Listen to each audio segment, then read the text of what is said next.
po yung batayan? Bakit ang isang transaction ay suspicious? Kung sa tingin po namin ay doubtful po yung transaction. For this particular po, hindi naman po kami nag-doubt kasi alam namin po na legit po yung transaction. Okay, klaklaruin ko kanina po, sabi nyo personally, meron kayong pagdududa, pero officially, hindi po kayo nag-report na suspicious transaction po ito. Wala po akong sinabing may pagdududa. Kung unusual, Kanina, sabi niya. Madam Witness, hindi mo kayo nagtanong man lang, para saan po ba kayo ito? Kasi alam ko sa bangko po, nagtatanong. Ako po, nagbabangko ko sa privado. Natatanong po yung staff ko, para saan ba gagamitin ni Sir ito, ni Sir? Hindi na ba ninyo tinatanong? Kasi po may advice naman ng po siya. So, kumbaga dumaan naman po ito sa proseso nila. Kaya, I don't think po na... Hindi Pero masyadong what nawala is- sa amin yung sinabi what is- mong mga bag ang pinaglagyan nitong 125 million. Anong klaseng bag muli?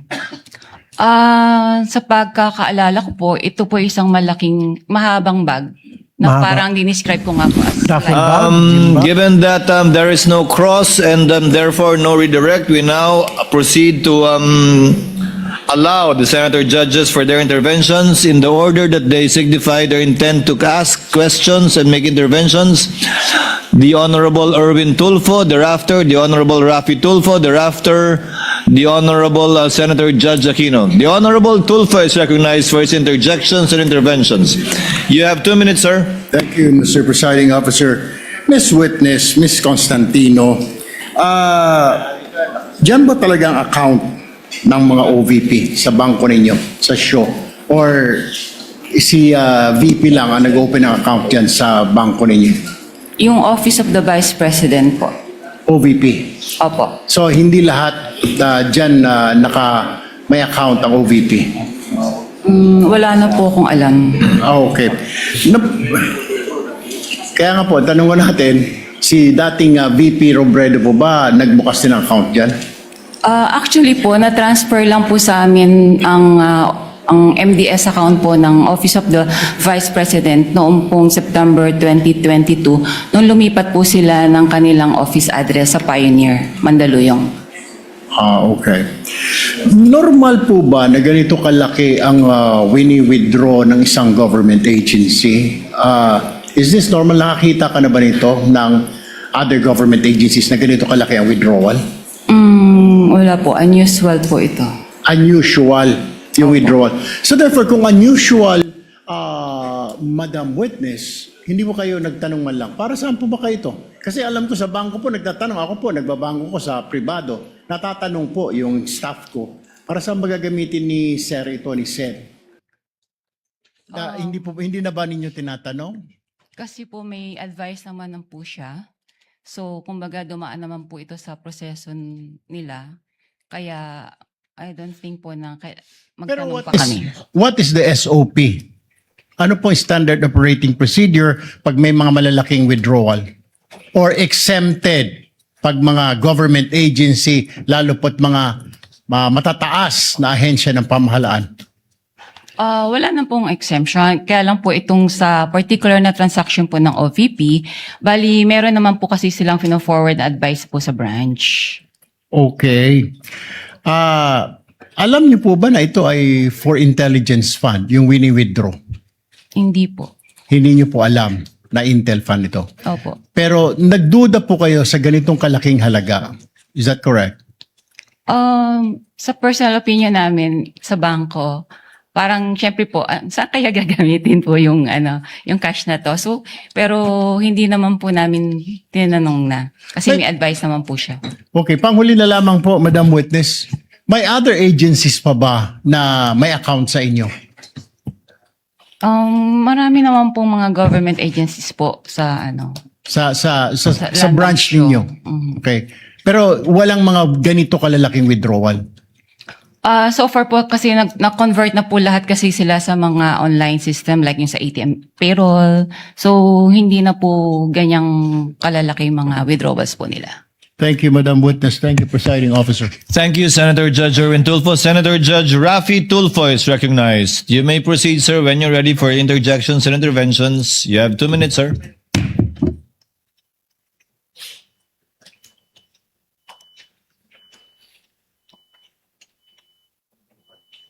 Madam Witness, magandang umaga po. Magandang umaga rin po. Hindi masyado klaro sa amin yung sinabi mong mga bag ang pinaglagyan nitong 125 million. Anong klaseng bag muli? Sa pagkakaalala ko po, ito po isang malaking, mahabang bag na Mahaba. parang dinescribe ko nga po as Duffel like bag? Gym bag? gym bag po. Iba po kasi Gym yung bag. duffel bag sa bangko. So gym bag ano kalaking? Isang Mahaba lipa? Okay. Ayon sa BSP, ang 1 million approximately 1 kilo. So that's 125 million. So si Gina lamang ang nagbitbit ng 125 kilos palabas ng bangko? Ang alam ko pong assistance po na naalala ko po ay nag-provide po kami ng trolley. Ng trolley. At Opo. mag-isa lang si Gina. May kasama po sila eh. Hindi ko lang po ma-recall. So ilang duffel bag po ulit? Mga 3 to 4 bags po. I mean, so 3 to 4 Bags. yun sa 125 Gym bags. million. Gym bags. Dapat sigurado. 3, 4, 5, 6, 7, 8, 9, 10. Kasi kung 125 million at 3 gym bag, yung gym bag, ano nang kalaki yun? Mahaba Mukhang hindi po. mahaba. Opo. Kakasya ba dyan 125 kilos? 31 million per. Baka nagkakamali kayo. Mga 3 to 4 bags nga po. Dapat precise po kayo. Dapat ginadjot daw nyo yan bago paglabas. 3 bags ang lumabas, ang pinaglagyan. Hindi na po namin yan, po. Okay, sige. Pero dapat, you should be approximate, precise. Kasi we're talking of impeachment of the Vice President dito. Hindi dapat yung parang kalkulasyon lamang. As much as possible. Opo, mga gano'n, 4 bags. Okay, 4 bags.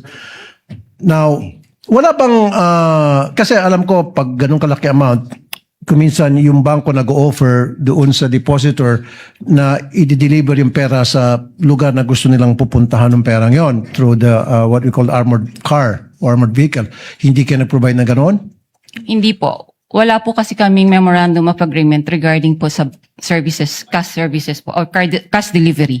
So hindi nag-request yung OVP ng cash delivered through armored vehicle papunta doon sa back Wala to the po, office? Okay. Curious lang ako, sino itong, meron pa isang pangalan na kapirma sa baba ng cheque, itong Rosaline L. Sanchez, sa pagkakala mo. Kasi di ba sa baba, nakalagay Rosaline Sanchez and then Lemuel Ortonio, signatory doon sa pag-release ng cheque. Who are they? Authorized signatory po. Isa po siya sa authorized signatories po ng Office of the Vice President. Si Rosaline Sanchez, sino po ito? Sa pagkakalam niyo po, Ang alam ko po, siya po yung sa finance. sa finance. Okay, nabanggit niyo rin po prior doon sa withdrawal, you're given 1 or 2 days para makapag-prepare ng cash. Sino po ulit tumatawag sa inyo? Si Miss Queenie Masangkay po. Paano niyo po nalaman na si Miss Queenie Masangkay yung tumatawag sa inyo? Na-meet ko na rin po siya sa branch nung pong nag-open po sila ng MDS account po. Okay. Last na naman, usually pag ganun kalaking amount ang withdraw, sinisiguro nyo na yung pupunta doon sa bangko, yun yung authorized na mag-withdraw talaga ng amount ng perang yan. Kadalasan tinatawagan pa yung principal. Wala kayong ganung klaseng protocol in place? Wala na po kasi may advice na po siya. 5 seconds. Wala na. May advice na sige po siya. May pera na. Okay, thank you. Bago po yung bell, Senator Judge Rafi. Next to be recognized for his interjections would be Senator Bam Aquino. You have 2 minutes, sir. Maraming salamat, Proceed when Mr. you're ready. Presiding Officer. Miss Violeta, magandang umaga. Magandang umaga din po. Kaklaruin ko lang po, yung cheque ay mula po kanino? Mula po Itong- sa Office of the Vice President. Hindi po, dyan po napunta yung pondo, no? But kanino po, anong account galing po yung perang yan? Sa Office of the Vice President nga po.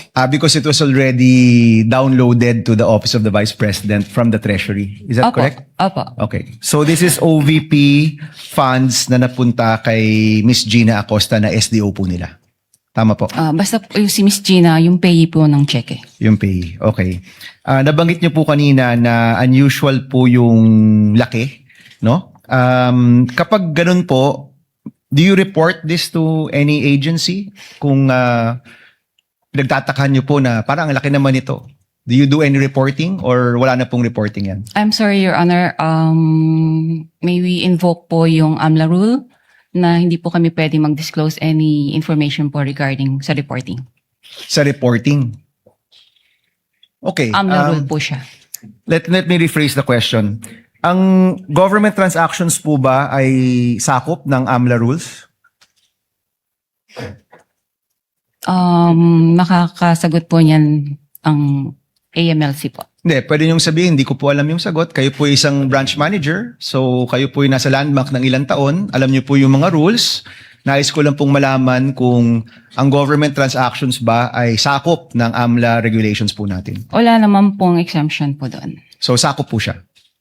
Sakop po. Okay. So, ang sinasabi niyo po ba sa AMLA rules ay kasama ito sa mga covered or suspicious transactions? Tama po ba? Yun nga po. So, I invoke po na mag-prohibit po ako magsabi po nito. Okay, let me rephrase. I'm sorry, for me, these are simple questions, no? Regulations lang po ito. So, ulitin ko, sakop ang government transactions sa AMLA regulations, correct? Yes. Lahat po. Yes. At ano po ba yung rules natin pagdating sa pagre-report sa AMLA? Above a certain amount? Tama po ba? Opo. Opo. Magkano po yung limit? Kapag above, what amount po yan? More than 500,000 po. O any amount above 500,000, whether private po o gobyerno, nire-report nyo po sa AMLA. Supposedly po. Okay. Yan yung covered o yan yung suspicious? Yung over 500,000. Magkaiba po yun, Covered di ba? Okay. Yung suspicious po, ano po yung regulasyon kapag nagsasubmit po kayo ng suspicious transaction? Ano po yung batayan? Bakit ang isang transaction ay suspicious? Kung sa tingin po namin ay doubtful po yung transaction. For this particular po, hindi naman po kami nag-doubt kasi alam namin po na legit po yung transaction. Okay, klaklaruin ko. Kanina po, sabi nyo personally, meron kayong pagdududa, pero officially, hindi po kayo nag-report na suspicious transaction po ito. Wala po akong sinabing may pagdududa. Kanina, sabi nyo, nung nagtanong si Senator Tulfo, sabi nyo personal Unusual lang. po ang nasabi ko po. Okay. So kahit at sa tingin po nyo, unusual ito, hindi nyo po ito ni-report bilang suspicious transaction. Hindi po pwede magsabi po na na nag-report po kami dahil nga po i-invoke po yung AMLA law. Okay. So covered, definitely, kasi it's above 500,000. Pero yung suspicious transaction, ayaw nyo pong sabihin dahil covered po ito ng AMLA law. Kasi para sa amin naman po ay talagang hindi naman po siya suspicious. Okay. Sige po. Sige po, yun na po muna. Maraming salamat, Mr. Presiding Officer. Thank you, Senator Bam Aquino. You may avail of the second round, if at all, Senator Aquino. Senator Judge Alan Cayetano is recognized. Thereafter, Senator Judge Joel Villanueva, you have 2 minutes. Magandang, I'm sorry, after Senator Alan, Senator Risa. Thereafter, Senator Judge Joel Villanueva. You have 2 minutes, sir. Magandang umaga, Madam Witness. Welcome to the Senate. Maganda. Most of my questions na tanong naman ni Senator Erwin. I just like to ask, but you're familiar with the concept of confidential or discretionary funds? Or hindi? In government parlance. Wala po kang alam. Okay. No, kasi kung hindi ka familiar, whether that agency has 50 million discretionary funds or let's say if you were the manager sa OP and they had, I don't know how much now, 10 billion, you won't find it unusual kung 500 million, 250, 1 billion. Kasi nga usual means parate, unusual means bakit ganito kalaki, no? Because when I was in the DFA, there was a big storm. And I've never dealt with Land Bank directly except for my personal account as sa sweldo ko as DFA secretary. But the president asked us, what can each agency do? So my staff then, si Yusek Ariola said, sir, maraming ma-stuck sa mga ports, airport at seaport. May isa tayong fund. Kung OFW sila, pwede tayong magbigay. So I think we had to withdraw 50 or 100 million. At sinabi ng branch manager, wala. And then it was a Friday. So I had to call the president of Land Bank and say, sir, basta stranded, hindi. And then they sent over 50 or 100 million. So my point is, just because it's unusual, it doesn't mean it's illegal or whatever. Tama po ba? Wala naman pong illegal doon sa encashment po. Because nga, may difference when it's a private account. So it's a private account and they don't usually, let's say, someone has a private account, commercial or private, meaning business or personal niya, they always withdraw 50,000, 100,000. This is theoretical, so hindi to covered ng bank secrecy law. Suddenly, we withdraw ng 3 million, minsan nagtatanong, di ba? Dahil know your customer, di ba? Ganon din sa deposit. I'll just finish this line. Ganon din sa deposit, di ba? So, kung sweldo ko 30,000, every time nagde-deposit ako 30,000, biglang magde-deposit ako 2 million, tatanungin ako, sir, saan galing to? Right? Correct. Pero pag government, as long as you're dealing with the people you identified with, so whether that's DPWH, whether that's DOTR, basta't everything's in order, magtataka ka lang pag sobrang laki ng amount, but then you'll release it. No? Kindly Thank you. wind up. Yeah, Senator that's Judge all. Allen. Thank you. I was just clarifying that point. Thank you, Senator Judge Allen. Senator Judge Risa Ontiveros is recognized. You may proceed, ma'am. When you're ready, you have 2 minutes.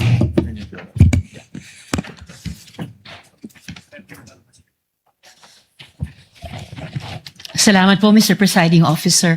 Madam Witness, yung 32 years nyo po na sinabi sa banking industry, yun po ba lahat ay sa land bank lamang? Opo. Okay. And then, sabi nyo po, unusual. Unusual yung withdrawals na ito. Sa 32 years nyo po sa banking industry, sa land bank, nakakita na po ba kayo ng ganyang kalaking amount na withdrawal ever before?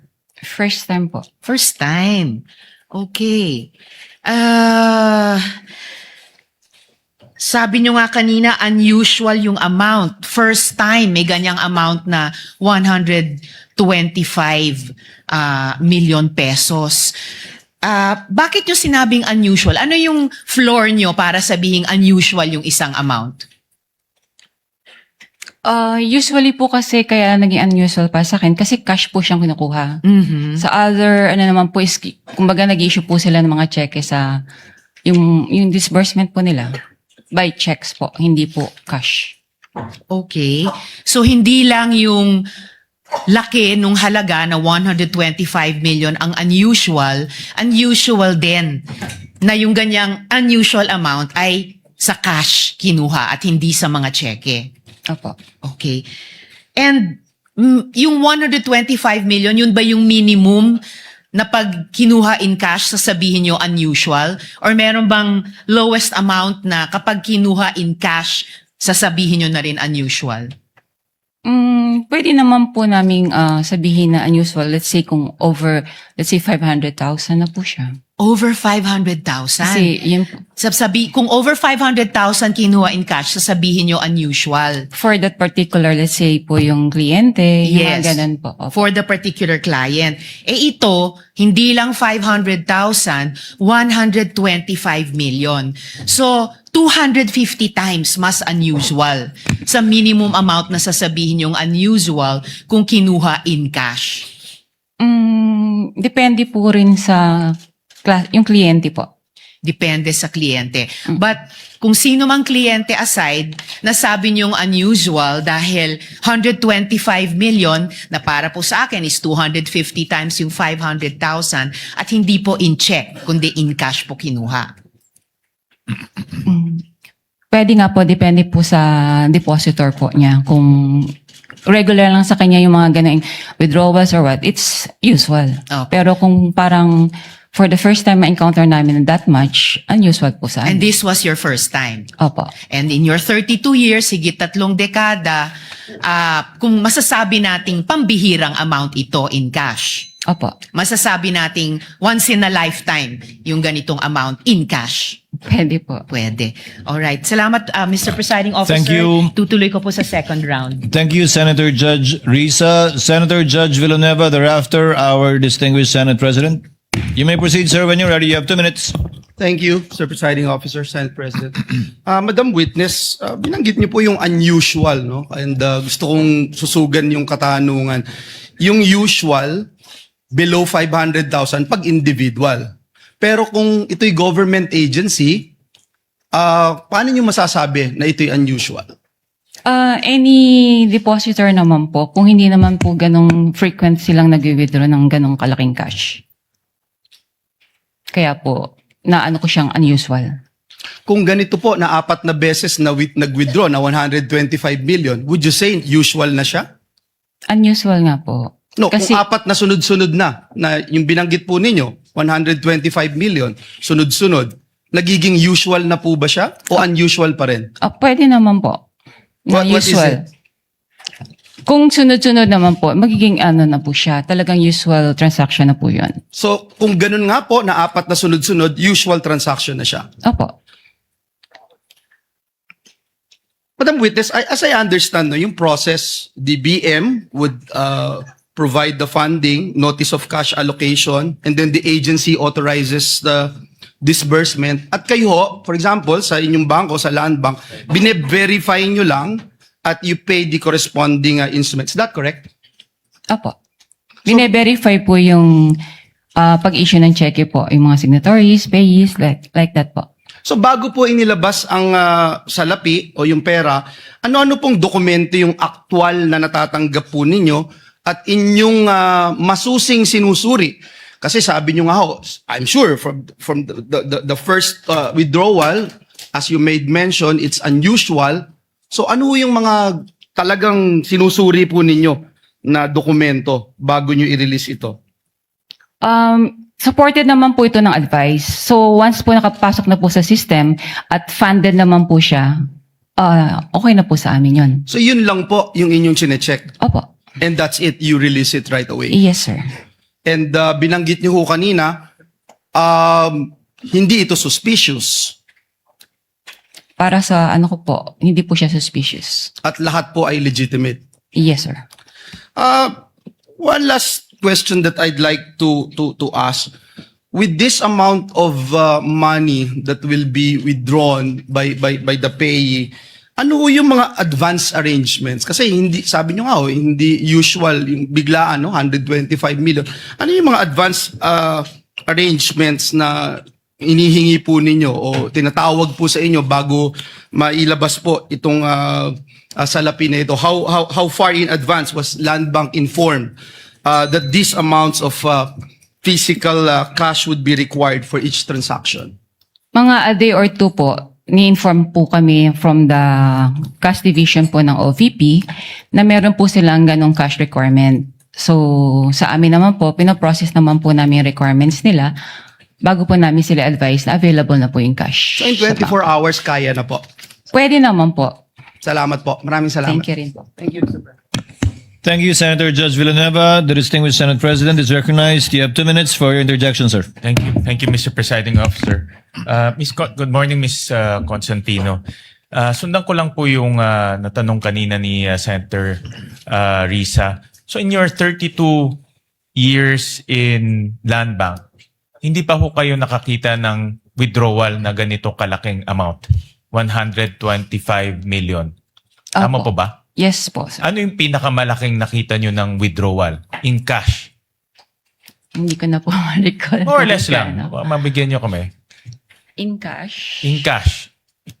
Siguro Yung po pinakamalaking nakita nyo na o na-experience nyo na in your mga 32. 500,000 po. 500,000. And next, ito na, 125 million. Yes, sir. Ang Shaw Boulevard, maraming negosyo dyan. No? So I assume maraming mga private companies dyan. May nakita na ba kayong cash withdrawal from a private company na ganito kalaki in the hundreds of millions? Mostly po mga cheque po yung ini-issue nila. Cheque? Meron bang mga cash withdrawal din? Yung mga sa private companies? Wala po. Wala, puro Checks. cheque lang ang ini-issue nila. Opo. And then, nabanggit nyo kanina na 4 na beses pumunta sila Miss Acosta at si Mr. Ortonio sa inyo. Opo. Tama po ba? 4 na beses? Yes, sir. Nung nagwi-withdraw sila, meron ba kayong any casual talk kung saan gagamitin itong mga perang ito? Kasi sabi nyo nga kanina, unusual, ngayon lang kayo nakakita. Hindi ba nagkaroon kayo ng konting parang casual talk sa pangatlo o pang-apat na pagkita ninyo kung saan gagamitin tong perang to? Hindi ko na po ma-recall, Your Honor. I'm sure nag-uusap kayo, di ba? Yeah, brief talk. Brief talk, mayroon bang nasabi kung saan gagamitin itong perang ito? Hindi ko na nga po maalala. Sorry Ay, po. Hindi nyo na maalala. Okay.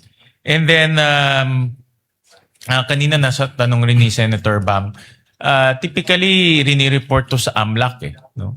Yung mga ganitong kalaking amount. Na-report nyo na ba? Na-report nyo ito? Hindi yung detalye. Ang tanong lang naman kung na-report yung ganitong kalaking cash withdrawal sa AMLAC. Ang alam ko po, ang Land Bank naman po ay compliant po sila sa when it comes to reporting po. So, nare-report siya. Compliant po kami doon. All right. Thank you, Mr. Presiding Officer. Senator Judge Pangilinan is recognized. You may proceed, sir. You have 2 minutes when you're ready. Thank you. Magandang umaga. Ang umaga po. Unang-una, si Gina Acosta, kilala ninyong bilang Special Disbursing Officer, tama? As payee po ng cheque. Hindi bilang Special Disbursing Officer. Hindi po. Kung siya ang payee, hindi, at sinabi nyo, iba ang tumatawag sa inyo na 2 days in advance. Iba po. Di ba? Sino yung sinabi nyo yung tumatawag? Si Miss Queenie Masangkay po. Miss Masangkay. Opo. Bakit iba? Would you know, if you know, bakit iba yung payee, iba yung tumatawag? Wala po kang idea kasi it's under the agency po kung sino pong gusto nilang gawing payee po. Pero bakit si Masangkay ay kilala mo? Nagpakilala siya? Did you meet each other? Na-meet ko po siya kasi po bago po sila mag-open ng account po sa amin, so nag-visit po sila sa branch. Okay, so you knew her personally and therefore siya ang tumatawag. Pero ang payee ay si Miss Gina Acosta. In other accounts, would you know or would you have experience na ganun din? Iba yung payee, iba yung tumatawag? I suppose yes, no? Wala po akong idea. Okay, okay. Doon sa nabanggit niyong first time ang ganyang kalaking halaga, kaya sabi niyo unusual. Meron pa bang ibang ahensya? Tama bang sabihin, walang ibang ahensya ng pamahalaan ang naglalabas ng ganyang kalaking pera sa inyong accounts, sa inyong branch? Dahil kayo ay depositary ng government bank, hindi ba? Wala na po akong ma-recall kasi nga po kagaya ng sabi ko kanina, lahat po ay na-convert na po sila sa mga online transactions. And most government agencies would use checks Checks or online transactions po. or online transactions. Okay. So, and sinabi nyo, ang average na cash transactions sa inyong withdrawals, apart from yung 125 million na cash, yung average is about 500,000. Tama? Yung average amount ng cash. Pwede po or lower than that. Kung cash Yes, po. yes, yes. So, malaki yung agwat, no? Opo. And that's why you say it's unusual. Yes, sir. Okay. I have no other questions, Mr. President, Presiding Officer. Just to manifest that earlier, the witness said that she's bound by the confidentiality rule under the AMLA law. But we take exception to that, but I understand that we will be tackling this matter in another article.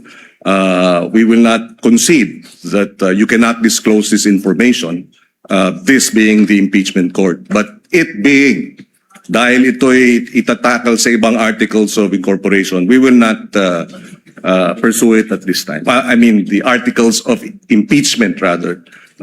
Is it Article 2? Then we will not insist and we will not push the issue at this time. For the record, Mr. Presiding Officer.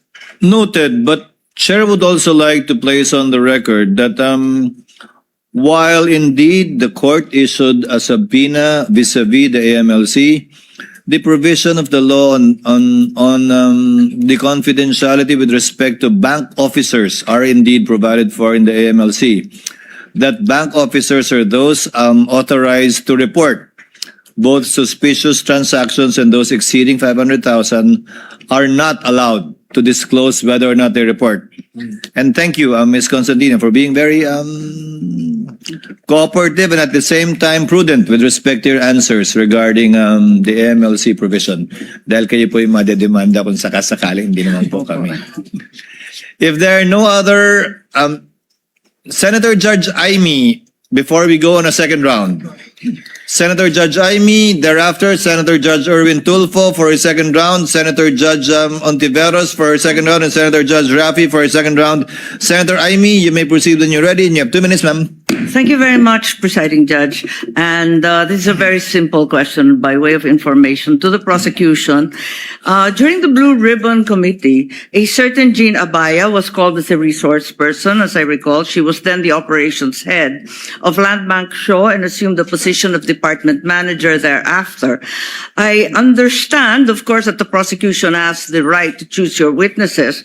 I am simply curious, bakit hindi pinatawag si Ms. Abaya na magtestigo ngayon, samantalang siya yung may personal knowledge ng encashment ng mga cheque na pinag-uusapan? Your Honor, The Honorable Chua may respond. thank you, Your Honor. Your Honor, at that time, when this check was encashed, si Ma'am po, ang ating pong testigo, siya po ang branch manager. Hindi po si yung nabanggit po ninyo. Yes, alam ko na siya yung branch manager, pero yung operations head at that time, si Jean Abaya. As a matter of fact, she was even able to say that the entire amount of the checks was withdrawn each encashment. So, ang lumalabas doon sa House hearing, kung naaalala kong maigi, si Miss Abaya ang direktang nakipag-deal kay Miss Acosta, di ba? Your Honor, kung maririnig po natin yung kanyang salaysay, siya po kasi yung nakikipag-coordinate sa OBP.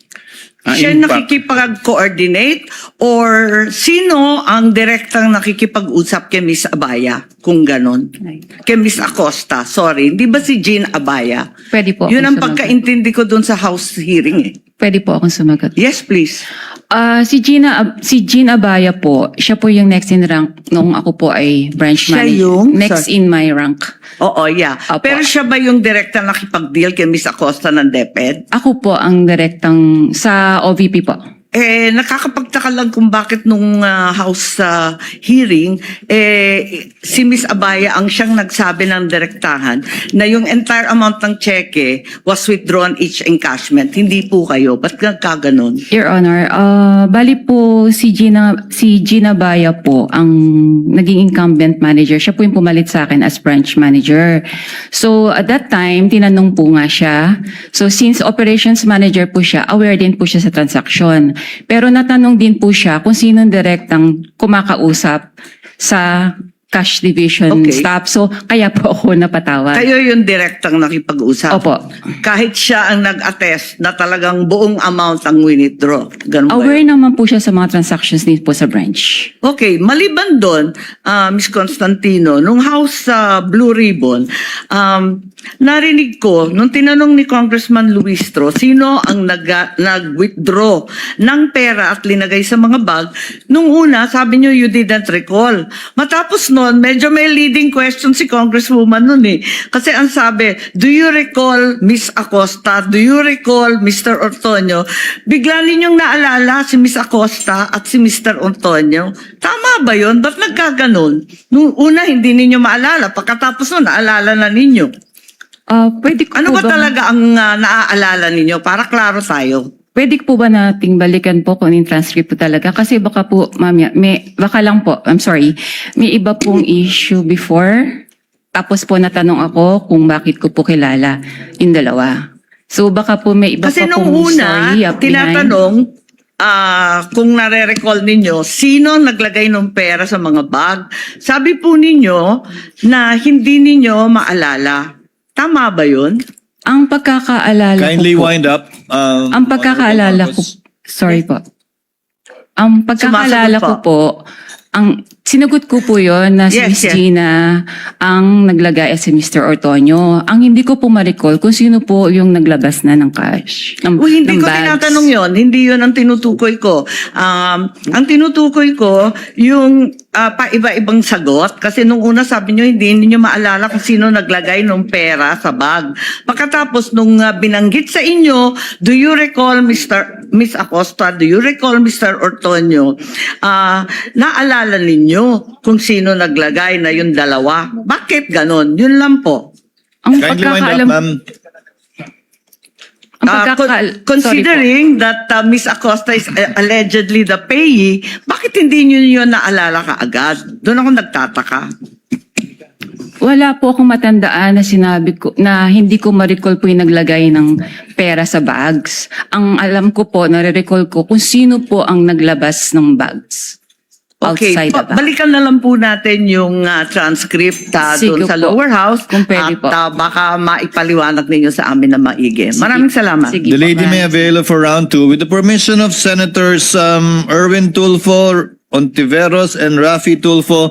Chair would like to acknowledge Senator Lacson first since it is his first round to ask questions. Thereafter, we will be recognizing in this order Senators Erwin Tulfo, Senator Ontiveros, and Senator Rafi Tulfo for their second round. Senator Lacson may proceed. You have Thank 2 you, minutes, sir. Mr. Presiding Officer. Hindi po ako magtatanong. I will only make a manifestation. I'm only wondering why neither the prosecution nor the defense is presenting a competent witness in the handling of intelligence and confidential fund. Kasi po, in my previous life, sa intelligence, sa law enforcement, ang natatandaan ko, kasi limited yung purpose ng intelligence at saka confidential fund. Nagtataka lang ako, nakita ko yung regularity ng withdrawals ng cash parang every quarter except for December, December 20. So sana kung para ma-educate kami at saka magkaroon kami ng informed decision later on, sana meron tayong competent witness sa pag-handle ng intelligence fund or confidential fund. Para nang sa gano'n naman, ma-appreciate namin at matanong din namin sarili namin, regular ba yung every quarter kasi January, April, tapos July, di ba? Parang regular eh. Ang alam ko, pagka may pangangailangan dahil merong intelligence gathering operation, may confidential activities, saka palang mangangailangan ng pera. So yun lang, Mr.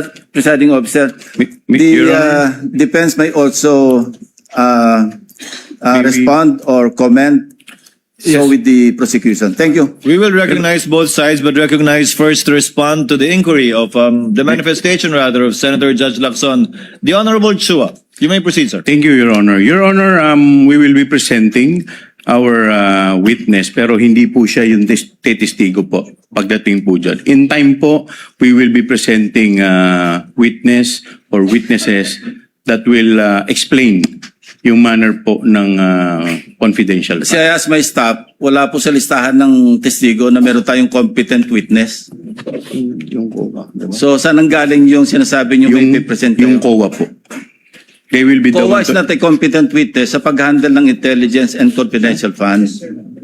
Somebody, Your Honor, meron po kasi maybe kami reservation.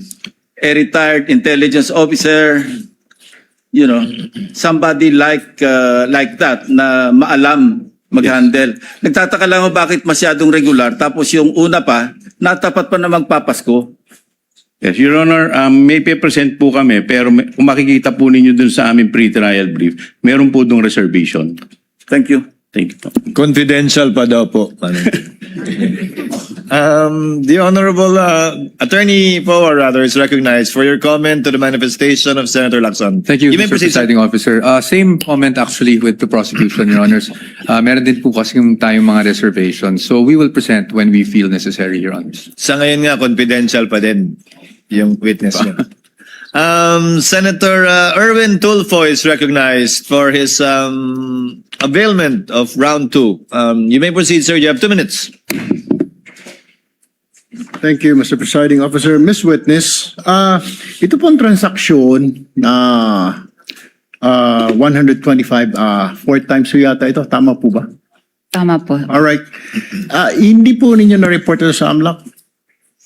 Gaya po ng sabi ko po, na-invoke ko po yung AMLA rule, prohibiting us to disclose po any information regarding No, I'm that. not saying na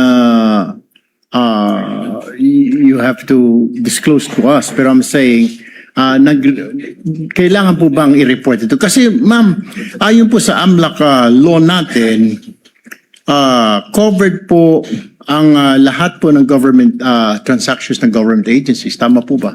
Do you agree to that? All right. Yes po. At saka, another thing, ito mo ba ang transaksyon na ito ay nasa ilalim ng list of due and demandable accounts payable LDDAP? At saka, meron pa bang itong advice to debit account ADA? Meron po silang advice na nai-issue po dyan. Okay, pero nasa ilalim po ba ito ng LDDAP, yung list of due and demandable accounts I payable? think agency na po ang pwedeng sumagot po regarding this. Okay, all right. That's all, Mr. Presiding Officer. Thank you, Senator Judge Erwin Tulfo. Senator Judge Risa Ontiveros for her second round. You may proceed, ma'am. When you're ready, you have 2 minutes.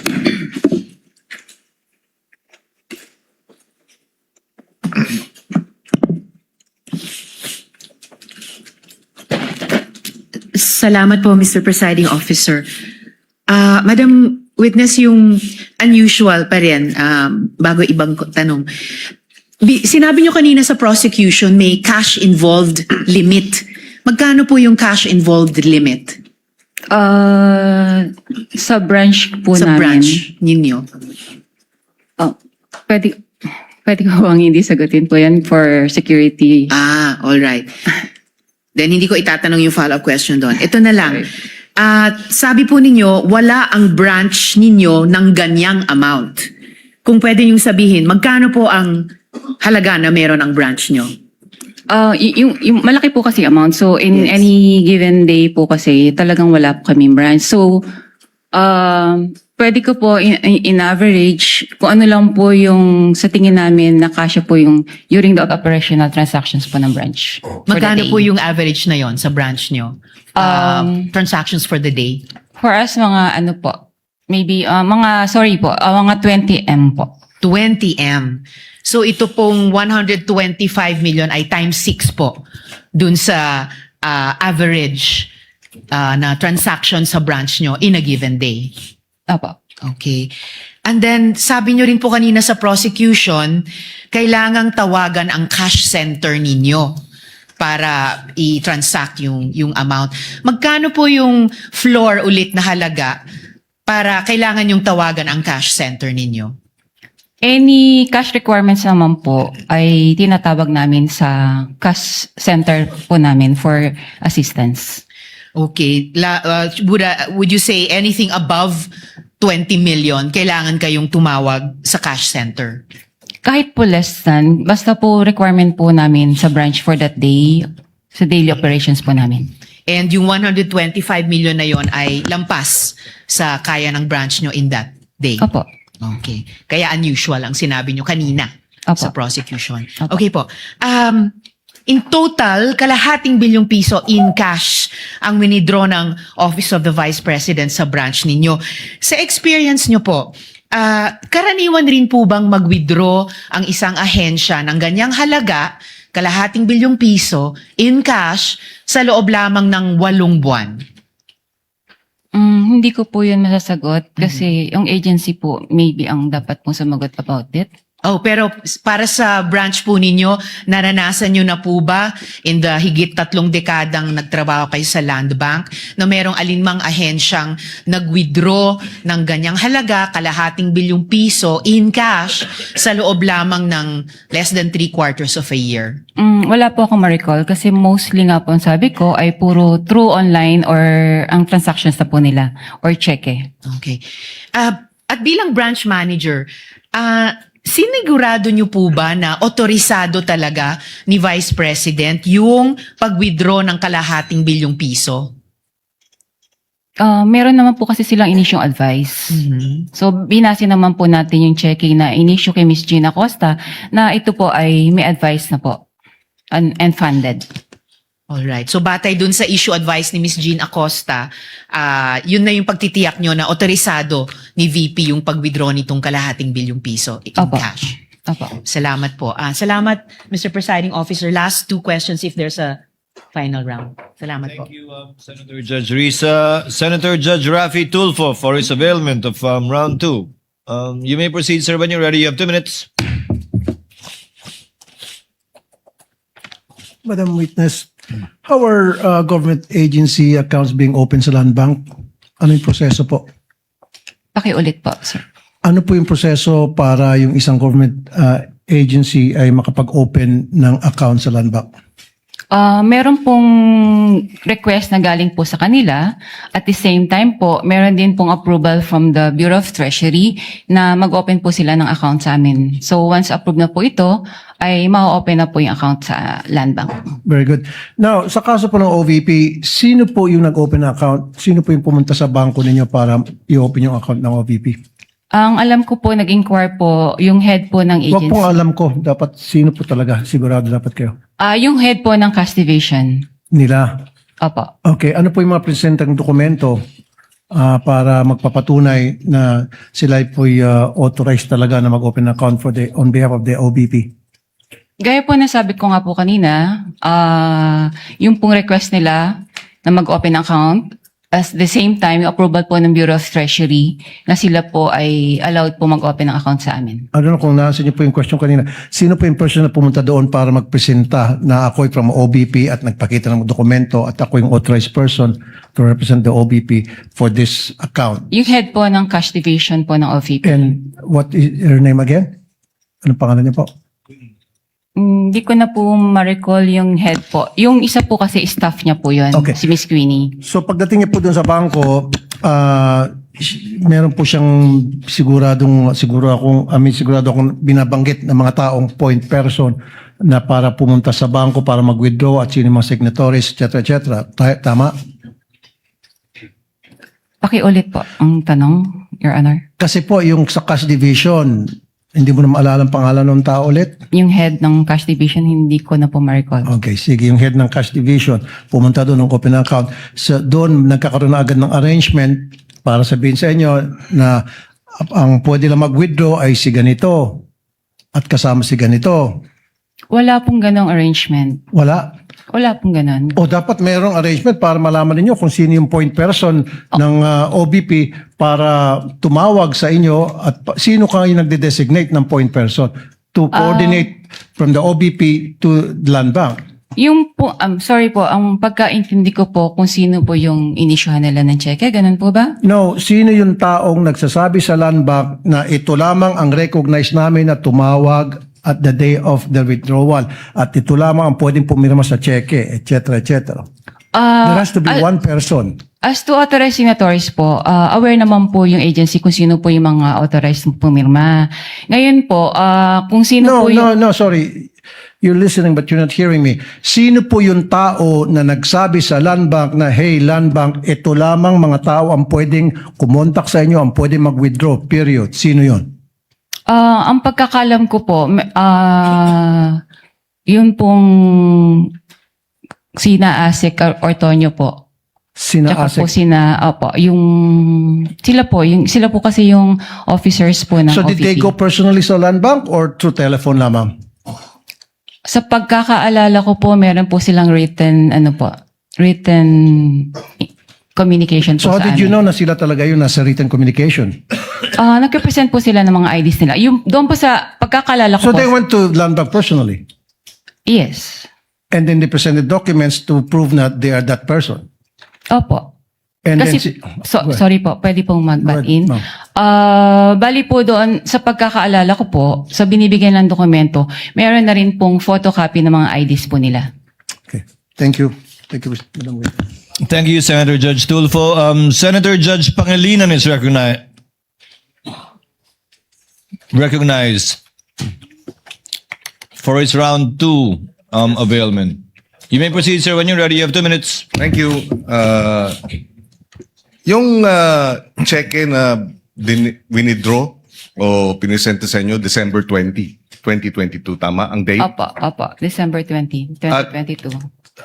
kinuha yung pera on the same day, December 20. Opo. So, kung sabi nyo kanina, unusual yung malaking halaga. Unusual din, o usual ba yun? Yung ganung halaga, same day naka-date, same day din i-withdraw? Ganon? Bali nga po, Mabilis ba yun? may prior notice po sila, ang agency, na meron silang magkakaroon po sila ng ganong encashment. So as to 2 days date- before. Opo. So, yung pong December naman po kasi, pwede naman po nilang gawin yun on the same day. Kasi po, pag December, merong regulation naman po ang Bureau of Treasury. Kapag po December, hindi na po natin siya inihintay ang 24 hours or to 48 hours na ano po. Yes. So, na but if grace you period. combine both, the huge amount, which is unusual, and the same day dated check Transaction. and the same day withdrawal, is that usual? So, tingin ko naman po, usual naman po siya. So the only thing unusual is that it is a huge amount, which you've never experienced in your Yes, Your 32 Honor. years. Opo. Okay. And so tinatawag sa'yo 2 days before kahit hindi pa handa yung cheque, in other words. No? Hindi ko na lang po Oh, kasi alam sa 2 side days- nila. Opo. 2 days before, oh yeah. Pero posible, no, na 2 days before, December 18, 17, hindi pa nahahanda yung cheque, pero ihahanda nila, pininotify na kayo. Opo. Okay. Maraming salamat. Thank you. Thank you, Senator Judge Pangilinan.